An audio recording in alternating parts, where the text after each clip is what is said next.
Welcome to all of you. तो आप लोग देख चुके हैं कि हम लोगों ने इलेक्ट्रोमैग्नेटिक इंडक्शन की शुरुआत की थी। इलेक्ट्रोमैग्नेटिक इंडक्शन क्या है, क्यों होता है, मोशनल ईएमएफ क्या है, रोटेशनल ईएमएफ क्या है, ट्रांसलेशनल ईएमएफ क्या है, किस प्रकार से एनर्जी कंजर्व होती है और किस प्रकार से एक लूप के अंदर जब मैग्नेटिक फ्लक्स चेंज होता है तो उसमें ईएमएफ आती है। इस चीज़ को हम लोग फैराडे लॉ के नाम से जानते हैं। फैराडे लॉ को हम लोगों ने पढ़ा था पिछले क्लास में, कुछ एग्जाम्पल्स भी बनाए थे। उसमें जो ईएमएफ का डायरेक्शन है उसको बताने के लिए अलग से लेंज रूल था जिसको हम लोगों ने पढ़ा है। तो इन दोनों को पढ़ने के बाद आज हमें इन सारी चीज़ों को एक ब्रॉड स्पेक्ट्रम में, एक ब्रॉड व्यू में देखने की आवश्यकता है। तो हम लोग फिर से वही डिस्कशन शुरू करेंगे, लेकिन हम लोगों के सीखने का नज़रिया थोड़ा सा अलग होगा। आइए हम लोग बात करते हैं एक चार्ज के ऊपर। ध्यान दीजिए, एक चार्ज है Q और ये चार्ज v वेलोसिटी से जा रहा है। ध्यान दीजिएगा, ये जिस एरिया में जा रहा है, जिस जगह पे जा रहा है, उस जगह पर इलेक्ट्रिक फील्ड E है और मैग्नेटिक फील्ड B है। ये दोनों अलग अलग डायरेक्शंस में हैं। E and B are in any direction, किसी भी डायरेक्शन में है, मुझे इससे कोई मतलब नहीं है। तो ध्यान दीजिए कि मैंने आपसे कहा कि एक चार्ज वेलोसिटी v से जा रहा है, इलेक्ट्रिक फील्ड E है, वहां पर मैग्नेटिक फील्ड B है। दोनों का डायरेक्शन आपको जो मन में आवे ले लीजिए, ये रैंडम डायरेक्शन है। तो मेरा सवाल आपसे ये है कि अगर यहां पर एक ऑब्जर्वर O बैठा है, रेस्ट में है, ये ऑब्जर्वर रेस्ट में है, तो ये इस चार्ज पर कितना फोर्स देखेगा? बहुत आसान सवाल है हमारे लिए। ये ऑब्जर्वर देखेगा, सीज दैट, हम लोग यहाँ पे लिख रहे हैं, ये जो ऑब्जर्वर रेस्ट में है और इस फेनोमेनन को देख रहा है, वो ऑब्जर्वर देखेगा कि इस चार्ज के ऊपर लगने वाला फोर्स दो प्रकार का है। एक तो इलेक्ट्रिकल फोर्स है, प्लस दूसरा मैग्नेटिक फोर्स है, जो देखेगा कि ये जो चार्ज है v स्पीड से जा रहा है, मैग्नेटिक फील्ड B है, सो v क्रॉस B ये मैग्नेटिक फोर्स का फॉर्मूला हो गया, ये इलेक्ट्रिकल फोर्स का फॉर्मूला हो गया।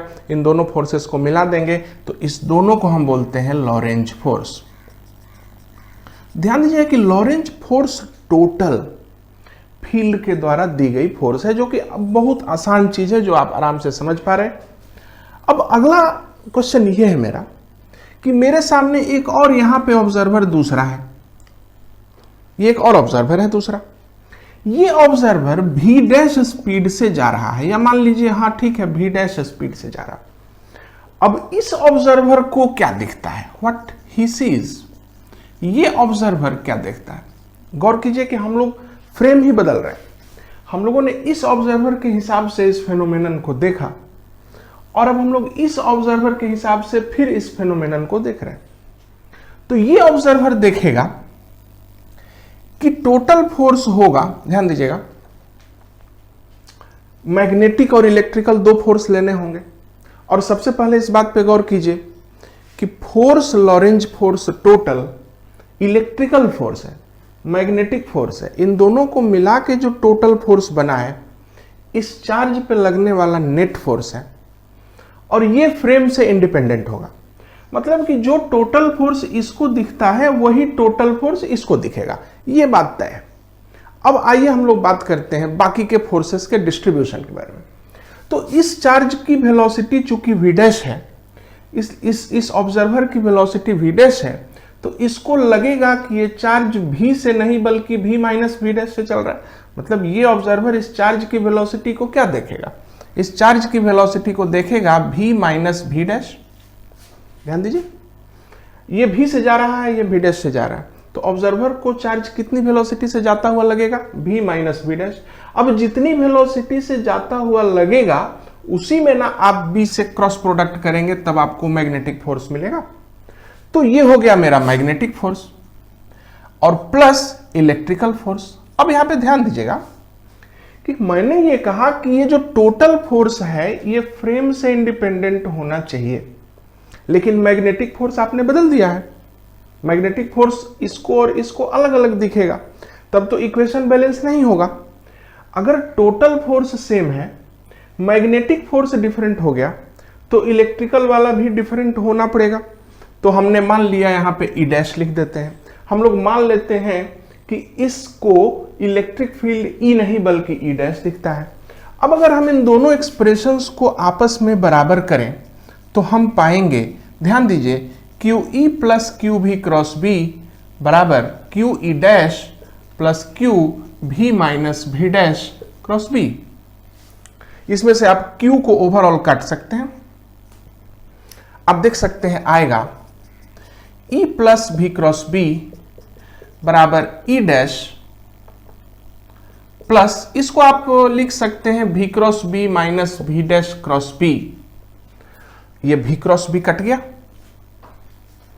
और आप लिख सकते हैं ई बराबर ई डैश प्लस भी डैश क्रॉस बी। अब यहां पे ध्यान दीजिए, ये इलेक्ट्रिक फील्ड टोटल होगी। ये नई फील्ड इलेक्ट्रिक फील्ड, ये एक्स्ट्रा इलेक्ट्रिक फील्ड है जो इसको दिखी। तो मान लीजिए हम लोग इसको ऐसे कर दें, ई डैश का वैल्यू होगा ई प्लस भी डैश क्रॉस बी। चलिए ऐसे बनाने में ज्यादा अच्छा रहेगा। कहने का मतलब है कि इस ऑब्जर्वर को क्या दिखा, इस ऑब्जर्वर को दिखा ई dash, electric field E dash दिखा। उस इलेक्ट्रिक फील्ड में ये इलेक्ट्रिक फील्ड तो पहले से है, यानी ये एक्स्ट्रा इलेक्ट्रिक फील्ड दिखा, एक्स्ट्रा इलेक्ट्रिक फील्ड दिखा, मूविंग ऑब्जर्वर को दिखा। ध्यान दीजिएगा, मूविंग ऑब्जर्वर को, इस ऑब्जर्वर को इलेक्ट्रिक फील्ड ही दिखता है, बट इस ऑब्जर्वर को इलेक्ट्रिक फील्ड ई तो दिखता ही है, ये एक एक्स्ट्रा इलेक्ट्रिक फील्ड दिखता है। वो कहां से आया, ये एक्स्ट्रा इलेक्ट्रिक फील्ड कहां से आया? कोई उपाय नहीं है, कोई तरीका नहीं है समझने का। हम लोग सिर्फ ये कह सकते हैं, चूंकि ये ऑब्जर्वर मूव कर रहा था मैग्नेटिक फील्ड के आसपास, इसीलिए इस ऑब्जर्वर को उस मैग्नेटिक फील्ड में एक इलेक्ट्रिक फील्ड नजर आया। वो इलेक्ट्रिक फील्ड भी डैश क्रॉस बी है। इस एक्स्ट्रा इलेक्ट्रिक फील्ड को कहते हैं हम induced electric field. Induced electric field, induced electric field को हम लोग नॉन इलेक्ट्रोस्टैटिक फील्ड भी कहते हैं। अब ध्यान दीजिएगा, ये जो नॉन इलेक्ट्रोस्टैटिक फील्ड है कहां से आया? हम लोगों ने अभी अभी ये पढ़ा कि अगर आप ऑब्जर्वर हैं और अगर आप किसी मैग्नेटिक फील्ड में मूव कर रहे हैं, ध्यान दीजिएगा, अगर कोई ऑब्जर्वर किसी मैग्नेटिक फील्ड में मूव करे, अगर ऑब्जर्वर किसी मैग्नेटिक फील्ड में चले, वो रुका रहेगा तो नहीं, अगर किसी मैग्नेटिक फील्ड में मूव करे तो उसको एक इलेक्ट्रिक फील्ड नजर आता है। वो इलेक्ट्रिक फील्ड कहा जाता है इंड्यूस्ड इलेक्ट्रिक फील्ड। वो एक्स्ट्रा इलेक्ट्रिक फील्ड है जो सिर्फ इसी ऑब्जर्वर को नजर आता है। वो होगा velocity of observer cross magnetic field. तो ध्यान दीजिए, अगर ऑब्जर्वर मैग्नेटिक फील्ड लाइनों के डायरेक्शन में ही चलता है तो ऐसे में ये क्रॉस प्रोडक्ट जीरो होगा, तो आपको नहीं दिखेगा।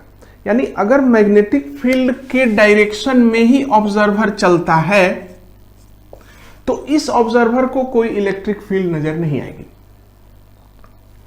लेकिन अगर ये ऑब्जर्वर मैग्नेटिक फील्ड के परपेंडिकुलर चलता है तो इस ऑब्जर्वर को यहां एक इलेक्ट्रिक फील्ड भी नजर आएगी और वो इलेक्ट्रिक फील्ड होगी भी of the observer cross B की ओर। मतलब है कि वो अंदर की ओर इलेक्ट्रिक फील्ड एक दिखेगा। ये इलेक्ट्रिक फील्ड इंड्यूस्ड यहां दिखेगी, उसको भी क्रॉस बी के बराबर। आप समझ गए कि ऑब्जर्वर्स के चलने से, इस तरह से आप ये बात मान लीजिए कि चूंकि इलेक्ट्रिक फील्ड किसी और को नहीं दिखती, अब कोई और ऑब्जर्वर है, मान लीजिए कोई ऑब्जर्वर इस डायरेक्शन में जा रहा है तो उस ऑब्जर्वर को दूसरी इलेक्ट्रिक फील्ड दिखेगी, किसी अन्य ऑब्जर्वर को दिखेगी, किसी को नहीं दिखेगी। ये अजीब सी चीज है। नॉन इंड्यूस्ड इलेक्ट्रिक फील्ड जो नया फेनोमेनन हमने बनाया है, ये उसी ऑब्जर्वर को इलेक्ट्रिक फील्ड दिखता है जिस ऑब्जर्वर का मूवमेंट होता है मैग्नेटिक फील्ड लाइनों की ओर, या जो मैग्नेटिक फील्ड लाइंस को क्रॉस करता है उसके डायरेक्शन में नहीं जाता, उसके डायरेक्शन में जाने से ये वैनिश हो जाता है और उसको नहीं दिखता। तो इस नॉन इलेक्ट्रोस्टैटिक फील्ड के बारे में आज का ये क्लास है। इसका मतलब ध्यान दीजिएगा कि सिर्फ मोशन आपको इलेक्ट्रिक फील्ड दिखा सकता है। अब मान लीजिए, कल्पना करते हैं कि यहां पर एक बार मैग्नेट है, हमारे पास एक बार मैग्नेट है, ये एक मिनट सॉरी, हाँ, हमारे पास एक बार मैग्नेट है। तो इस बार मैग्नेट का सब तरफ मैग्नेटिक फील्ड होगा। कोई अगर मुझसे पूछेगा कि भैया इस बार मैग्नेट में कौन सा फील्ड आप देखते हैं, तो मैं कहूंगा कि इस बार मैग्नेट में मैग्नेटिक फील्ड है, इसमें क्या दिक्कत है। लेकिन कोई कहेगा कि अब आप कौन सा फील्ड देखते हैं, ये मैग्नेटिक फील्ड, ये तो हिल रहा है, मैग्नेटिक फील्ड चल रहा है, चेंज हो रहा है। तो मैं ऑब्जर्वर हूं, जब ये बार मैग्नेट हिल रहा है तो आप यूं भी सोच सकते हैं कि ऑब्जर्वर के लिहाज से मैग्नेटिक फील्ड चल रहा है, या आप यूं भी सोच सकते हैं कि मैग्नेटिक फील्ड के रिस्पेक्ट में मैं चल रहा हूं। तो ये मूविंग करता हुआ ऑब्जर्वर मैग्नेटिक फील्ड को देखे या मैग्नेटिक फील्ड ही मूविंग ऑब्जर्वर को देखे, एक ही बात है। तो ऐसे में मुझे इस मैग्नेट के द्वारा पैदा की गई मैग्नेटिक फील्ड तो दिखेगी, परंतु साथ साथ एक इलेक्ट्रिक फील्ड भी दिखेगी। वो इलेक्ट्रिक फील्ड सिर्फ मुझे दिखेगी क्योंकि ये मेरे हिसाब से चल रहा है, मैग्नेट को कभी भी नहीं दिखेगी, क्योंकि एक मैग्नेट अपने मैग्नेटिक फील्ड के लिहाज से नहीं चलता। तो इसे ध्यान देना है कि इलेक्ट्रिकल फील्ड और मैग्नेटिक फील्ड ये दोनों अलग अलग फ्रेम डिपेंडेंट हैं, परंतु दोनों मिल करके कंबाइन जब हो जाते हैं नेट लॉरेंज फोर्स, तो ये फ्रेम डिपेंडेंट नहीं है। तो जब मूविंग फ्रेम होता है उसमें मैग्नेटिक फील्ड भी दिखता है और इलेक्ट्रिक फील्ड भी दिखता है, अगर मैग्नेटिक फील्ड के लिहाज से मूव करेंगे तो। आइए हम लोग यहां पर एक सवाल बनाएंगे। क्वेश्चन है कि यहां पर एक चार्ज है Q, ये रुका हुआ है इन रेस्ट, और यहां पर एक मैग्नेटिक फील्ड है B। अब देख लीजिए, कोई आपसे पूछेगा कि for an observer in rest कितना फोर्स आपको लगा। अगर आप एक ऑब्जर्वर हैं जो रेस्ट में है, then what is the force on this charge. तो कोई भी ऑब्जर्वर कहेगा कि भैया Q तो रेस्ट में है, तो इस पे तो टोटल फोर्स जीरो हो जाएगा, जीरो फोर्स। क्यों? क्योंकि V ही जीरो है। लेकिन अगर हम पूछें कि an if observer is moving with velocity V dash, तब उसको क्या फोर्स दिखेगा। तो इस ऑब्जर्वर को दो फोर्स दिखेंगे, एक मैग्नेटिक एक इलेक्ट्रिक। तो इस ऑब्जर्वर को दिखेगा मैग्नेटिक फोर्स कैसे, Q। अब ध्यान दीजिए, चूंकि ऑब्जर्वर V डैश से जा रहा है, इसलिए ऑब्जर्वर के हिसाब से ये कितनी वेलोसिटी से जा रहा होगा, माइनस V डैश से। तो इस चार्ज पे लगने वाला फोर्स हुआ इतना, मैग्नेटिक फोर्स। इस ऑब्जर्वर को लगता है कि ये चार्ज माइनस V डैश से चल रहा है, तो Q minus V dash cross P, ये मैग्नेटिक फोर्स हो गया। प्लस इसको तो इलेक्ट्रिक फील्ड भी दिखेगा क्योंकि ये मैग्नेटिक फील्ड के हिसाब से चल रहा है ऑब्जर्वर, इसलिए इलेक्ट्रिक फील्ड इसका होगा Q। इलेक्ट्रिक फील्ड इंड्यूस्ड का फॉर्मूला क्या है, V of the observer cross P, यानी V डैश क्रॉस B। आप इन दोनों को टोटल करेंगे तो आपको जीरो आ जाएगा, यहां पे जीरो था, यहां पे जीरो था, मतलब total Lorentz force, total force frame independent है, परंतु अलग अलग ये दोनों फ्रेम डिपेंडेंट है। तो मैं आपसे ही कह रहा था, इंड्यूस्ड इलेक्ट्रिक फील्ड तब आती है जब आप मैग्नेटिक फील्ड में चलते हैं। अगर आप मैग्नेटिक फील्ड में चलते हैं तो आपको इंड्यूस्ड इलेक्ट्रिक फील्ड नजर आती है। आइए हम लोग इसकी प्रॉपर्टीज पे जरा गौर कर लें। अब ध्यान दीजिएगा, इलेक्ट्रिक फील्ड इंड्यूस्ड का फॉर्मूला हुआ V ऑब्जर्वर क्रॉस B।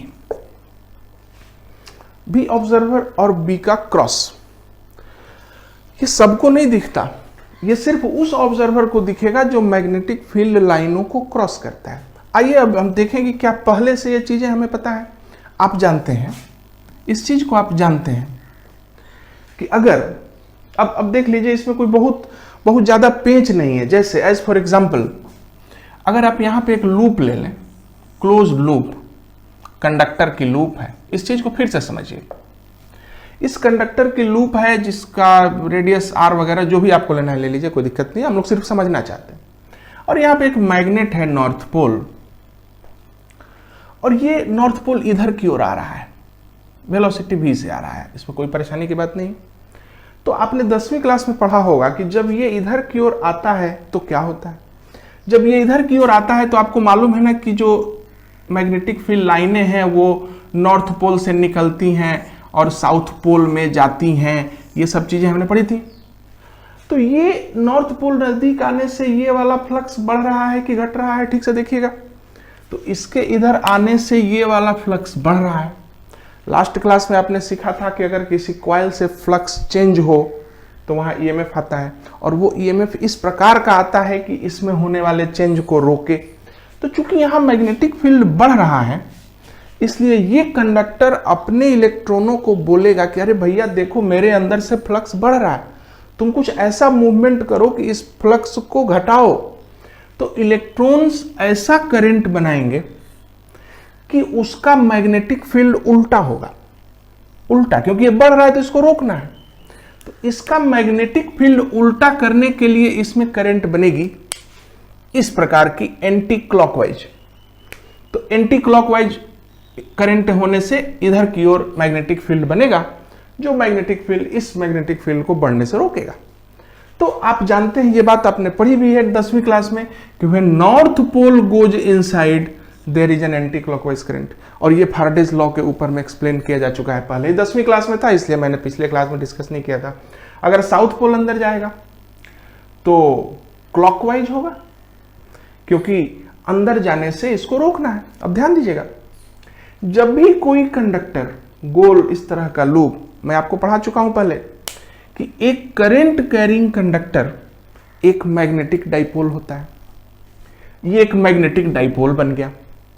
इसका मैग्नेटिक डाइपोल किधर की ओर है, डाइपोल मोमेंट, इसमें तो करंट एंटी क्लॉकवाइज जा रही है। तो एंटी क्लॉकवाइज करंट जाने से इसका सामने नॉर्थ पोल पड़ेगा। तो ये जो पोल यहां पे डेवलप हुआ है उसमें सामने नॉर्थ पोल पड़ रहा है। ये नॉर्थ पोल इस नॉर्थ पोल को रिपल्शन करके रोक रहा है। क्लियर हो गई बात। तो ये करंट गोल घूमी, इससे सिर्फ यही हुआ कि इस करंट से एक मैग्नेटिक डाइपोल बना और इस मैग्नेटिक डाइपोल ने इस मैग्नेटिक डाइपोल को आने से रोका। जब ये जाते जाते यहां पे रुक जाएगा, जब रुक जाएगा तब ये करंट बंद हो जाएगी। क्यों? रुक गया तो फ्लक्स का चेंज बंद हो गया, फ्लक्स का चेंज बंद हो गया तो सब बंद हो गया। रुक गए तो कोई दिक्कत नहीं, लेकिन जैसे ही अब इसको वापस खींचेंगे, तो जैसे ही हम नॉर्थ को वापस खींचेंगे तो फिर ये कंडक्टर कहेगा इसको, अपने इलेक्ट्रॉनों को, कि भाई ये नॉर्थ पोल वापस जा रहा है, इसको रोको। तो बस फट से करंट उल्टी हो जाएगी और यहाँ पे साउथ बना देगी। तो नॉर्थ जब बाहर जाएगा तो यहाँ साउथ डेवलप हो जाएगा, और साउथ डेवलप हो जाने से इसमें अट्रैक्शन होगा और बाहर जाने के प्रोसेस को रोकेगा। इसलिए कॉइल में जब आप अंदर जाएंगे तो आपको रिपल्शन करके रोकेगा, और जब आप दूर जाएंगे तो आपको अट्रैक्शन करके रोकेगा। मतलब कॉइल के आसपास मूव करेंगे तो आपको रोकता ही रहेगा, और इधर जाएंगे तो भी आपको मुश्किल, बाहर आएंगे तो भी आपको मुश्किल। इसलिए दोनों ही हालतों में आपको वर्क करना पड़ेगा, और वही जो आपका वर्क है वही वर्क इस करंट के द्वारा पावर के रूप में कैरी किया जाएगा। जैसे ही आप वहां जाकर रुक जाएंगे, वर्क डन बंद हो जाएगा, करंट भी बंद हो जाएगी। तो आप समझ पा रहे हैं कि किस प्रकार से यहाँ पे कंजर्वेशन ऑफ एनर्जी वैलिड है। तो कहने का मतलब ये चीज तो 10वीं क्लास में हमने पढ़ ली थी। यहां पे जरा इस सिस्टम को देखें। मान लीजिए इस केस में आप कंडक्टर पे खुद बैठ जाइए, गौर कीजिएगा, आप कंडक्टर पे बैठ जाइए।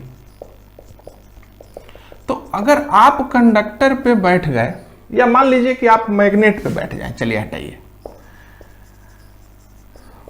अगर आप मैग्नेट पे बैठ जाएं तो आपको क्या नहीं लगता कि ये कंडक्टर चलता हुआ दिखेगा? ध्यान दीजिएगा, अगर आप मैग्नेट पे बैठ गए तो ये कंडक्टर आपको चलता हुआ दिखेगा, या अगर आप कंडक्टर पे बैठ गए तो ये मैग्नेटिक फील्ड आपको चलता हुआ दिखेगा। मतलब किसी भी हालत में इस कंडक्टर को इस मैग्नेटिक फील्ड में मूवमेंट फील होगा। आप देख सकते हैं, क्या ये कंडक्टर एक मूविंग ऑब्जर्वर है जो मैग्नेटिक फील्ड में चल रहा है? बिल्कुल है। तो इसकी वजह से इसके अंदर एक इलेक्ट्रिक फील्ड आएगा, सिर्फ इसी कंडक्टर को दिखेगा। एक बाहर में कंडक्टर रखा है उसको नहीं दिखेगा, या जो इस मैग्नेट के साथ चल रहा है उसको नहीं दिखेगा, सिर्फ इसको दिखेगा, क्योंकि यही मैग्नेटिक फील्ड लाइन के रिस्पेक्ट में मूवमेंट में, तो हो जाएगा v क्रॉस b, ये जो वेलोसिटी है इसकी v क्रॉस b, ये इस प्रकार से मैग्नेटिक फील्ड यहां पे बन जाएगा। आप अगर चाहें तो v को आप तोड़ सकते हैं, इलेक्ट्रिक फील्ड इंड्यूस्ड है, तो आप चाहें तो ईएमएफ निकाल सकते हैं। तो ईएमएफ जो होगा आप जानते हैं इलेक्ट्रिक फील्ड में डीएल से गुना करने पे मिलता है, तो एक छोटे से हिस्से में अगर डीएल लेंथ ले लें तो आप ये भी लिख सकते हैं v क्रॉस b, यहां पे आप डीएल भी ले सकते हैं। आप देखिए ये ईएमएफ ले रहे हैं आप, बट v को आप dx बाई dt जैसा कुछ लिख सकते हैं, जैसे dr बाई dt या dx बाई dt, इस प्रकार से कुछ लिख सकते हैं। हम लोग इसमें सिंबॉलिज्म पे ध्यान नहीं दें, हम लोग जस्ट एक रफ एस्टिमेशन ले रहे हैं। और अब यहां पे देखें आपकी ये है b और ये है dx dl, यानी छोटा सा एरिया है यहां पे, छोटा सा एरिया, b में एरिया से गुना करेंगे फ्लक्स बनेगा, d बाई डी टी पड़ा हुआ है, यानी d by d T flux of magnetic field. तो हमने देखा कि इस तरह के कंसेप्ट से भी आप ये फैराडेज लॉ यहाँ पे निकाल पा रहे हैं। तो फैराडेज लॉ या कोई भी लॉ, कोई भी इलेक्ट्रोमैग्नेटिज्म का जो भी आपने पढ़ा है, आप सब पे ध्यान दीजिएगा।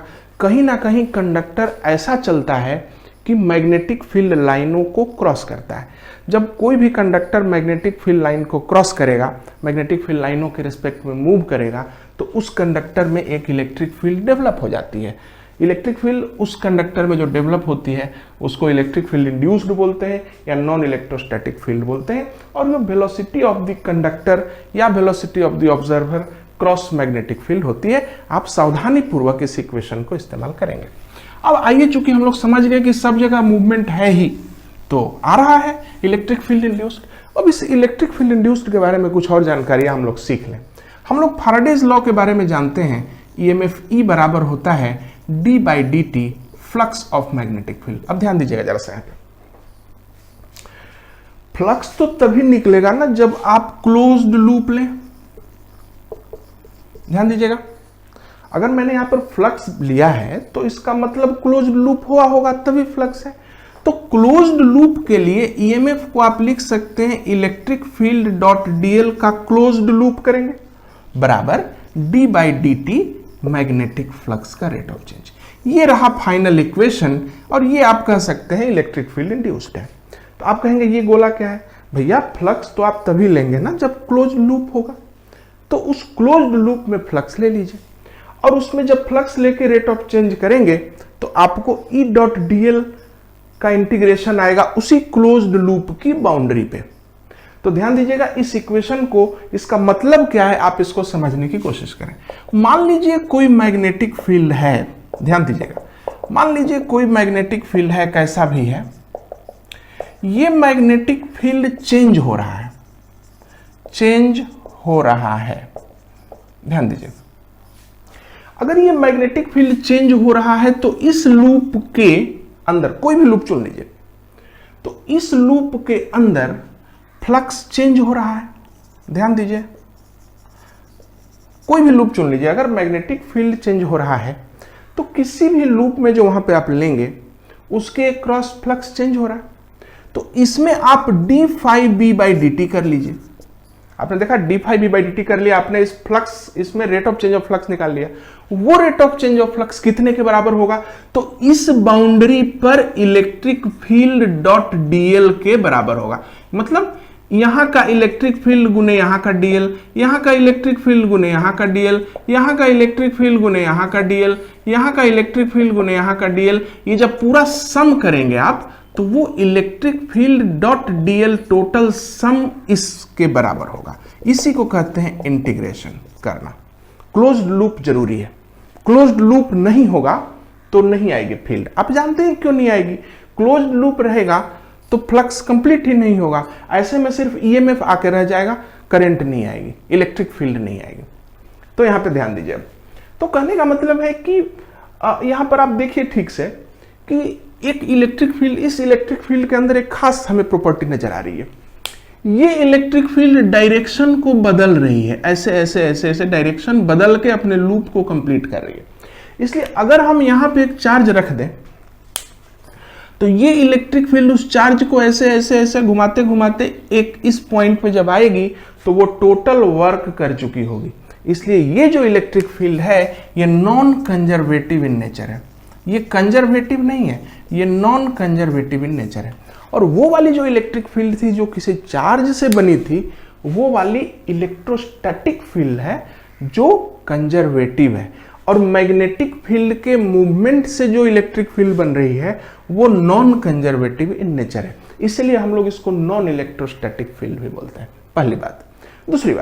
दूसरी बात है कि वो जो पहले वाली आपने इलेक्ट्रिक फील्ड देखी थी जिसको आप इलेक्ट्रोस्टैटिक फील्ड कहते हैं, वो इलेक्ट्रिक फील्ड पॉजिटिव चार्ज से निकलती है, इन्फिनाइट में जाती है, या निगेटिव चार्ज में जाती है, इन्फिनाइट से आती है, ये सब हमने पढ़ा था। लेकिन ये वाली जो फील्ड लाइन है ये हमेशा क्लोज्ड लूप ही बनाती है, it is never in the open loop. तो non electrostatic field closed loop ही बनाएगी। सो देयरफॉर कंफ्यूजन से बचने के लिए आप हमेशा कहिएगा loops of induced electric field. Electric field induced नहीं बोलिएगा, हमेशा लूप बोलिएगा, इंड्यूस्ड इलेक्ट्रिक फील्ड के लूप। और इसीलिए खास बात पे ध्यान दीजिए, चूंकि ये इलेक्ट्रिक फील्ड एक क्लोज्ड लूप बनाती है, इसलिए किसी भी क्लोज्ड सरफेस के लिए इस इलेक्ट्रिक फील्ड का फ्लक्स जीरो होगा।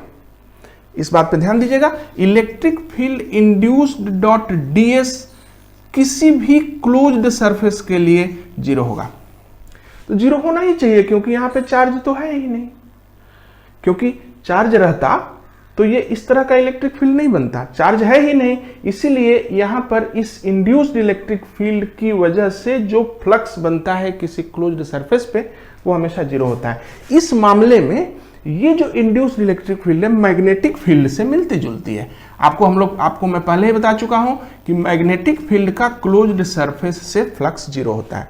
So electric field induced matches with magnetic field in this regard. तो हम लोगों ने देखा कि इलेक्ट्रिक फील्ड इंड्यूस्ड का क्या कंसेप्ट है। किसी भी लोकेशन पर जाइए जहां पर मैग्नेटिक फील्ड बदल रही हो, जहां पर चेंज हो रही हो, उस जगह पे जाकर के एक लूप आप वहां पे ड्रॉ कर दीजिए। लूप के ड्रॉ करने के बाद उस लूप से फ्लक्स निकालिए, फ्लक्स का रेट ऑफ चेंज निकालिए, वो rate of change E dot dl का इंटीग्रेशन होगा उस लूप के क्रॉस। आइए हम लोग सवाल बनाते हैं। सवाल ये है कि एक गोल एरिया है जिसमें मैग्नेटिक फील्ड बनी हुई है। ध्यान दीजिए, सिमेट्री बेहद जरूरी है। सिलिंड्रिकली सिमेट्रिक मैग्नेटिक फील्ड ये है। ये मैग्नेटिक फील्ड कैसा है? सिलिंड्रिकली सिमेट्रिक, आर रेडियस में बना है मैग्नेटिक फील्ड। कैसा है भाई मैग्नेटिक फील्ड? Cylindrically symmetric. कैसे बनाया होगा आपने ये फील्ड? ध्यान दे दीजिए, अगर आपके पास एक सोलेनॉइड हो तो उसका मैग्नेटिक फील्ड ऐसा होता है ना, तो इधर से देखेंगे जब आप, तो आपको ये मैग्नेटिक फील्ड उधर जाता हुआ नजर आएगा। वही आपके सामने ये है। इस मैग्नेटिक फील्ड को अगर आप मेरे साइड से देखेंगे तो जो दिखेगा वो यही फील्ड है। तो आप ये कह सकते हैं कि ये सोलेनॉइड का फील्ड हो सकता है। ध्यान दीजिएगा, सिमेट्रिक होना बहुत जरूरी है। अगर कोई कंडक्टर सिलिंड्रिकल ये सरफेस हो, इसका सिलिंड्रिकल हो और इस प्रकार का स्ट्रक्चर हो, तो आप उसका इलेक्ट्रिक फील्ड बहुत आसानी से निकाल सकते हैं। लेकिन अगर ये टेढ़ा मेढ़ा हो तब आप उसका इलेक्ट्रिक फील्ड नहीं निकाल सकते हैं। इसलिए ध्यान दीजिएगा, हम लोग सिर्फ सिमेट्रिक केसेस पे ध्यान देंगे। ये सिलिंड्रिकली सिमेट्रिक मैग्नेटिक फील्ड है, एक सोलेनॉइड का मैग्नेटिक फील्ड है। ये मैग्नेटिक फील्ड चेंज हो रहा है, dB/dt इसका रेट ऑफ चेंज है। तो मेरा क्वेश्चन है कि चूंकि ये मैग्नेटिक फील्ड चेंज हो रहा है, so find electric field due to it at a distance r less than r, at a distance r equal to r, at a distance r more than r। ये सवाल है, ध्यान दीजिएगा, कोई दिक्कत की बात नहीं है। मैंने आपको पहले ही कहा कि जहां पर मैग्नेटिक फील्ड चेंज हो रहा हो वहां पे आप एक लूप खींचिए। तो इस जगह पे r रेडियस पे जाइए और यहां पर एक लूप खींचिए कल्पनापूर्वक। कैसा लूप? वैसा लूप खींचिए जिसमें से आप फ्लक्स निकाल सके, क्योंकि आपको इसका फ्लक्स निकालना पड़ेगा। तो इस लूप में अगर हम देखें तो हम कह सकते हैं कितना फ्लक्स है भैया? तो इसमें फ्लक्स का रेट ऑफ चेंज कितना होगा? तो πr² dB/dt होगा। ठीक से देख लीजिए, pi r square dB by dt, ये आपका rate of change of flux होगा, क्योंकि भैया फ्लक्स होगा pi r square into B, तो उसका जब डिफरेंशिएट करेंगे तो आएगा pi r square dB by dt, क्योंकि अन्य चीजें तो कांस्टेंट है, बराबर, क्योंकि सर्कुलर लूप हमने खींचा है खास तौर पे, क्योंकि सर्कुलर लूप नहीं खींचेंगे तो आप उसमें इंटीग्रेट कैसे करेंगे उसको। तो जब सर्कुलर लूप लेंगे तो इलेक्ट्रिक फील्ड इंड्यूस्ड इस डायरेक्शन में बना होगा, गौर कीजिएगा, इलेक्ट्रिक फील्ड इंड्यूस्ड किस तरह का डायरेक्शन में जा रहा है, टेंजेंशियल जा रहा है, तभी ना उसका लाइन इंटीग्रल निकाल सकेंगे आप। तो electric field induced dot DL, DL total कितना होगा 2 पाई आर। अब इसमें आर यहां से आप काट सकते हैं, इलेक्ट्रिक फील्ड इंड्यूस्ड का वैल्यू हुआ पाई आर बाई 2 पाई, पाई भी कट गया, r by r 2r dB by dt, नहीं r by 2 dB by dt। देखिए इलेक्ट्रिक फील्ड इंड्यूस्ड है r by 2 dB by dt, यानी कि साफ साफ आपको पता चल रहा है कि सेंटर पर इलेक्ट्रिक फील्ड नहीं है, इलेक्ट्रिक फील्ड r का वैल्यू 0 है, यहाँ पे r का वैल्यू 0 होगा तो सेंटर पे इलेक्ट्रिक फील्ड 0 है, लेकिन जैसे जैसे आप बाहर निकलेंगे यहां से r का वैल्यू बढ़ेगा और तब इलेक्ट्रिक फील्ड बढ़ेगा, यानी सेंटर से जब आप बाहर निकलेंगे तो आपको इलेक्ट्रिक फील्ड बढ़ेगा। और ये इलेक्ट्रिक फील्ड कैसा होगा, ठीक से ध्यान दीजिए, इलेक्ट्रिक फील्ड इस डायरेक्शन में लूप बना रहा है, देखिए है ना, इलेक्ट्रिक फील्ड के लूप है ये पूरे के पूरे, इलेक्ट्रिक फील्ड ऐसे एक पॉइंट पे नहीं है, इट्स अ लूप। अब मान लीजिए आपसे कोई बोलेगा कि यहां पे कितना इलेक्ट्रिक फील्ड है, उसके ठीक इस लोकेशन पर बाउंड्री पे, तो लोकेशन बाउंड्री होगी तो आप आर का value, electric field at boundary अगर आपसे कोई पूछेगा तो बनेगा r by 2 dB by dt। अब इससे ज्यादा आपको नहीं मिलेगा इलेक्ट्रिक फील्ड, ये मैक्सिमम है। क्वेश्चन है कि इस मैग्नेटिक फील्ड रीजन के बाहर के रीजन में कितना आएगा इलेक्ट्रिक फील्ड, बाहर के रीजन में भी आएगा, तो कोई दिक्कत नहीं है, आप बाहर जाइए और आर रेडियस का एक फिर से लूप बना दीजिए, आप कहीं भी जाइए लूप ही बना दीजिए, ध्यान दीजिएगा। अब इस लूप के बारे में बात कर लेते हैं फिर से एक बार। इस लूप के लिए फ्लक्स का वैल्यू फिक्स हो गया है, क्योंकि सिर्फ इतने ही दूर के एरिया में फ्लक्स है, इसलिए अब इस लूप को हम कितना भी बढ़ाएं तो फ्लक्स तो उतना ही रहेगा, इसलिए rate of change of flux होगा pi r square dB by dt, pi r square dB by dt। क्यों, pi r square is the fixed area of this, क्योंकि फ्लक्स कैलकुलेट करते समय आप उतना ही एरिया चुनते हैं जिसमें मैग्नेटिक फील्ड हो, तो ये रहा फ्लक्स बराबर, इस लूप के लिए आप E डॉट डी एल कर दीजिए, E इंटू 2 पाई आर, तो आपका E इंड्यूस्ड हुआ, पाई पाई कट गया, r square by 2r dB by dt। आप ठीक से देख लीजिए, बाहर के किसी पॉइंट के लिए इलेक्ट्रिक फील्ड इंड्यूस्ड r के उल्टा प्रोपोर्शनल है, यानी अगर कोई कहे कि भैया जरा ग्राफ खींच के दिखा दीजिए तो इलेक्ट्रिक फील्ड का इस तरह का, तो ग्राफ होगा, यहां से चालू करेंगे, यहां तक बढ़ेंगे और फिर यहां से आप ऐसे होंगे, ठीक से देख लीजिए, इलेक्ट्रिक फील्ड इंड्यूस्ड का ग्राफ है r के साथ।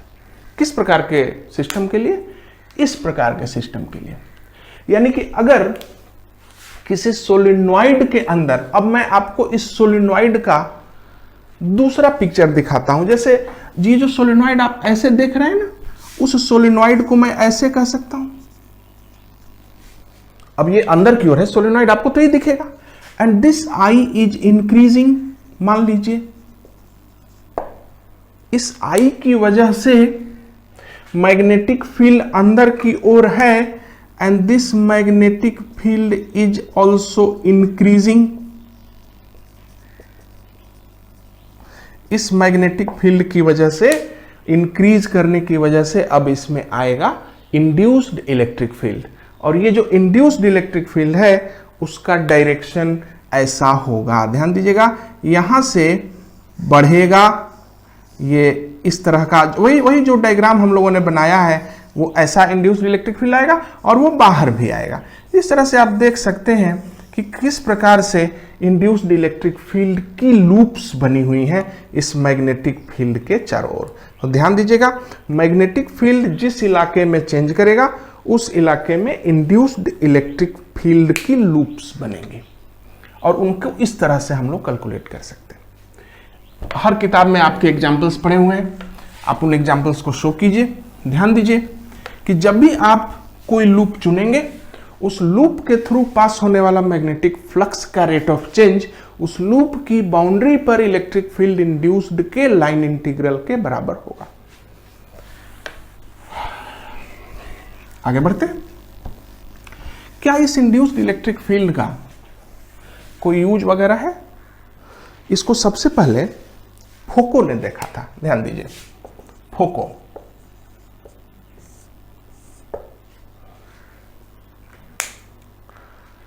ने देखा कि यहां पर एक उन्होंने कॉपर का एक पेंडुलम लटकाया। ये कॉपर का पेंडुलम है।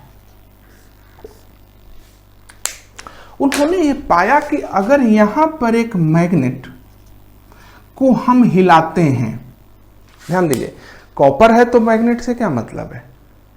यहां पे मैग्नेट रखिएगा तो कॉपर कुछ नहीं करेगा, लेकिन उन्होंने पाया कि जब मैग्नेट को यहां पे रखते हैं तो कुछ नहीं होता है, लेकिन जब मैग्नेट को हम ऐसे ऐसे करने लगते हैं तो ये जो कॉपर का पेंडुलम है वो भी इसके साथ साथ चलता है। ये तो बेहद आश्चर्य की बात है कि भाई कॉपर को मैग्नेट से क्या मतलब है, लेकिन ध्यान दीजिएगा कॉपर को मूविंग मैग्नेट से मतलब है। क्या हुआ था? ध्यान दीजिए कि जब आपने ये मैग्नेटिक फील्ड मूव किया तो उसकी वजह से मैग्नेटिक फील्ड के चलते इलेक्ट्रिक फील्ड इंड्यूस्ड की लूप्स बनी, यानी कि छोटी छोटी लूप्स यहां पे बनी होंगी, इलेक्ट्रिक फील्ड लाइंस की छोटी छोटी लूप्स। और ये सभी लूप्स इसके अंदर के चार्जेज को चलाने लगी, यानी करंट की लूप्स बनी, बहुत सारी लूप्स, करोड़ों लूप्स भीतर में बन गई। और वो करंट की लूप्स निश्चित रूप से इलेक्ट्रोमैग्नेटिक करंट है, तो वो लेंज लॉ का नियम सीधा सीधा लागू है कि ये करंट इस डायरेक्शन में बनेगी कि उसके द्वारा जो मैग्नेटिक फील्ड बनेगा इसके चेंज को अपोज करेगा। अब आपके सामने मैग्नेट हिल रहा है तो आप इस मैग्नेट के रिस्पेक्ट में हिलने से कैसे रोक सकते हैं? एक ही उपाय है कि आप उस मैग्नेट के साथ साथ चलने लगिए। जब आप उस मैग्नेट के साथ चलने लगेंगे तो फिर उसका रेट ऑफ चेंज आप फील नहीं करेंगे। इसलिए ये अपने इस लूप के मैग्नेटिक फील्ड के चलते इसके साथ इंटरेक्ट करके और इसके साथ ही मूव करने लगती है ताकि rate of change of flux ना हो। तो इस लूप्स की वजह से सबसे पहले रिलेटिव मूवमेंट जीरो हो जाता है। ध्यान दीजिएगा, रिलेटिव मूवमेंट असल में यहां पे मूवमेंट है, परंतु ध्यान दीजिएगा रिलेटिव मूवमेंट जीरो हो गया है। रिलेटिव मूवमेंट जीरो करना था, अब ये जब चलने लगेगा तो उसके साथ मूवमेंट ही नहीं है, सो कोई फ्लक्स चेंज नहीं हो रहा। और दूसरी इंपॉर्टेंट बात पे भी ध्यान दीजिएगा कि जब किसी भी कंडक्टर में करंट बहेगी तो उसके इलेक्ट्रॉन्स बहेंगे, गोल गोल लूप्स में इलेक्ट्रॉन्स बह रहे हैं और इस लूप की वजह से इलेक्ट्रॉन चल रहे हैं और वो आपस में टकरा रहे हैं, तो इसके चलते जाहिर है कि ये हीट पैदा होगा, ये गर्म हो जाएगा थोड़ी देर में। तो अगर किसी कंडक्टर के पास मैग्नेट को ऐसे ऐसे ले जाके आप चेंज करें तो उसके अंदर एडी करेंट्स, इसका नाम एडी करेंट्स है, मैंने आपको नाम नहीं बताया था, एडी करेंट्स।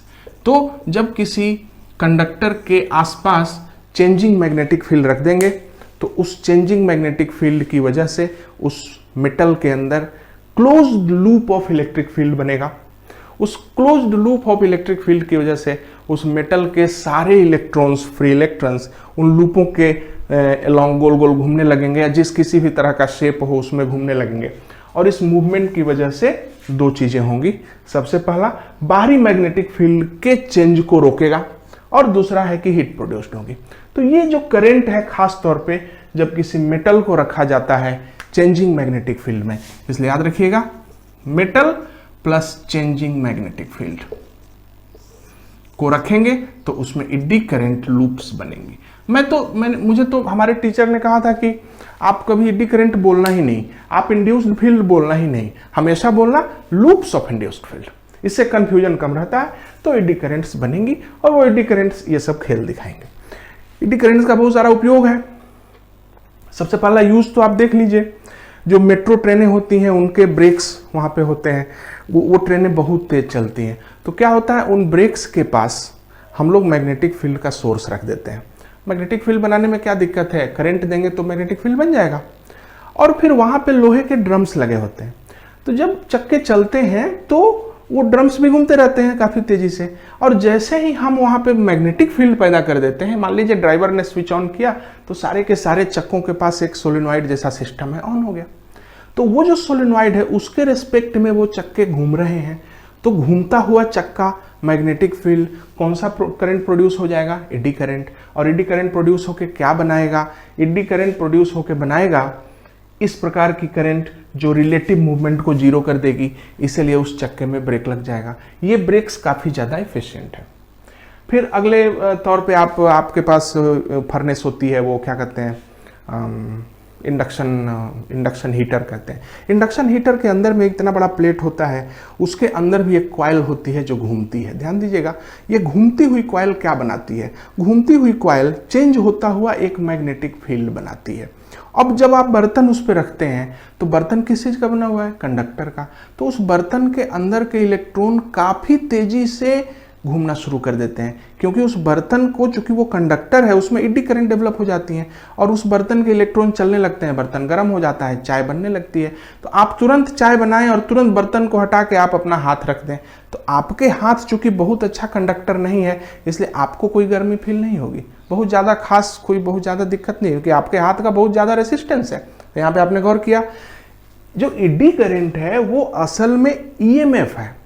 उस ईएमएफ से करंट बनेगी तभी जब वहां पे आप रेजिस्टेंस कम देंगे, इसलिए मेटल्स के अंदर में बहुत बढ़िया से बनती हैं एडी करंट्स, और जो अन्य चीजें हैं उनमें बहुत अच्छे से नहीं बनती हैं। तो जिस जो क्या मैंने कहा था अभी हाँ, जिस इंड्यूस्ड इंडक्शन कुकर पे आप चाय बना रहे हैं, आप उस चाय को हटा के उस पर खुद बैठ जाएं तो कुछ नहीं होगा आपका, क्योंकि हीट जो है उस मेटल के इलेक्ट्रॉनों के मूवमेंट करने से है। आपकी बॉडी में उतने फ्री इलेक्ट्रॉन नहीं बैठे हुए हैं, इसलिए आपको वो बहुत ज़्यादा हार्म नहीं पहुंचा रहा। इसलिए हम लोग बहुत सारी जो है जादुई चीज़ों को, बहुत सारी आश्चर्यजनक चीज़ों को इस फिजिक्स के लिहाज से समझ सकते हैं। ये बहुत विशेष टॉपिक नहीं है एडी करंट। आप अब लास्ट में एक न्यूमेरिकल करके हम लोग इसको बंद कर देंगे इस टॉपिक को। न्यूमेरिकल बहुत पॉपुलर है, एनसीईआरटी में भी है, उसमें ध्यान दीजिएगा। वो एग्जैक्ट न्यूमेरिकल नहीं मुझे याद है, परंतु हम लोग उसका टॉपिक डिस्कस कर लें। वो ये कहता है कि एक सिलिंड्रिकल मैग्नेटिक फील्ड, ध्यान दीजिएगा, एक cylindrical magnetic field, cylindrically symmetric magnetic field B, radius a के, रेडियस ए या रेडियस आर के एरिया में है, बनाया गया, किसी भी तरीके से बनाया गया होगा, सोलेनॉइड भी हो सकता है। इसके बाहर हमने एक रखा है, इसके बाहर हमने एक मेटल का, इसके ऊपर मेटल नहीं है, ये नॉन मेटल है, ये नॉन मेटालिक हमने रिंग रखा हुआ है जिसका रेडियस है कैपिटल आर, और इसके ऊपर चार्ज डाला है, इस तरह से डाला है कि यहां लीनियर चार्ज डेंसिटी है लैम्डा। तो सीधी सीधी बात है, अगर लीनियर चार्ज डेंसिटी बताया हुआ है तो टोटल चार्ज हो गया इस पे 2 पाई आर लैम्डा। ये पूरा सिस्टम एक फ्रिक्शनलेस टेबल पे रखा हुआ है। गौर कीजिएगा, एक टेबल है, उस टेबल पे हमने मैग्नेटिक फील्ड नीचे की ओर बनाया है, और उस मैग्नेटिक फील्ड के बाहर हमने एक रिंग रखा है, उस रिंग पे लीनियर चार्ज डेंसिटी लैम्डा है, रिंग एक बैड कंडक्टर, फ्रिक्शनलेस है। क्वेश्चन ये है कि क्या होगा अगर मैं अचानक ये मैग्नेटिक फील्ड गायब कर दूं, इफ मैग्नेटिक फील्ड डिसअपियर्स। ध्यान दीजिएगा, पहले ये सोच लें हम लोग, मैग्नेटिक फील्ड डिसअपियर हो जाएगा। क्यों? मैग्नेटिक फील्ड को जैसे ही आप गायब कर देंगे, गौर कीजिएगा, मैग्नेटिक फील्ड को गायब करने का मतलब, फिलहाल ध्यान दीजिए, क्या यहां फ्लक्स बन रहा है? हाँ, अचानक से गायब कर देंगे तो फ्लक्स गायब हो जाएगा। क्या कोई सिस्टम ये बर्दाश्त कर सकता है कि फ्लक्स गायब हो जाए? नहीं, फ्लक्स का चेंज बर्दाश्त नहीं होता। तो फ्लक्स का चेंज चूंकि हो गया इसमें, चूंकि मैग्नेटिक फील्ड अचानक से गायब हो गया तो फ्लक्स चेंज हो गया। तो ये जो सिस्टम है अपने चार्जेज को कहेगा कि भैया तुम घूमो और ये जो फ्लक्स भाग रहा है इसको बचाओ। तो ये जो चार्जेज हैं ये चार्जेज घूमेंगे। याद रखिए, अगर ये कंडक्टर होता तो उसके अंदर ये करंट बन जाती, लेकिन कंडक्टर तो है नहीं, इसलिए चार्ज तो घूमेंगे, इस पे फिसल नहीं सकते, इसलिए चार्ज अपने साथ ये पूरी रिंग ही घुमाएंगे, क्योंकि फ्रिक्शनलेस है सारा कुछ। तो किधर की ओर घुमाएंगे? और ध्यान दीजिएगा, ये मैग्नेटिक फील्ड है ना, ये मैग्नेटिक फील्ड घट गया, घटने के चलते जो इसी मैग्नेटिक फील्ड को घटने से बचाना है, मतलब इसी मैग्नेटिक फील्ड के डायरेक्शन में आपको मैग्नेटिक फील्ड बनानी है, इसीलिए ये बनेगा। ये करंट अगर इस प्रकार से चले, ध्यान दीजिएगा, अगर करंट ऐसे चले तो ये वाला मैग्नेटिक फील्ड फिर से तैयार हो जाएगा। इसलिए ये सारे कंडक्टर, ये सारे जो इलेक्ट्रॉन है या जो भी चार्जेज हैं, ये ऐसा करंट बनाएंगे और इसको बनाने के लिए ये पूरी रिंग घूमेगी थोड़ी देर के लिए, और उस घूमने से ये मैग्नेटिक फील्ड को वापस बनाने की कोशिश होगी। ध्यान दीजिएगा, जैसे स्विच ऑफ करेंगे ये हल्का सा घूमेगा और फिर घूमता रहेगा, क्योंकि फ्रिक्शनलेस है। तो फाइंड द ओमेगा, इस रिंग का ओमेगा बताइए, एंगुलर वेलोसिटी बताइए। बहुत ज्यादा कंसेप्ट नहीं है इसमें, बहुत आराम से देखिए। सबसे पहले आप इसमें इंड्यूस्ड इलेक्ट्रिक फील्ड निकालने की कोशिश कीजिए, कैसे बनेगा।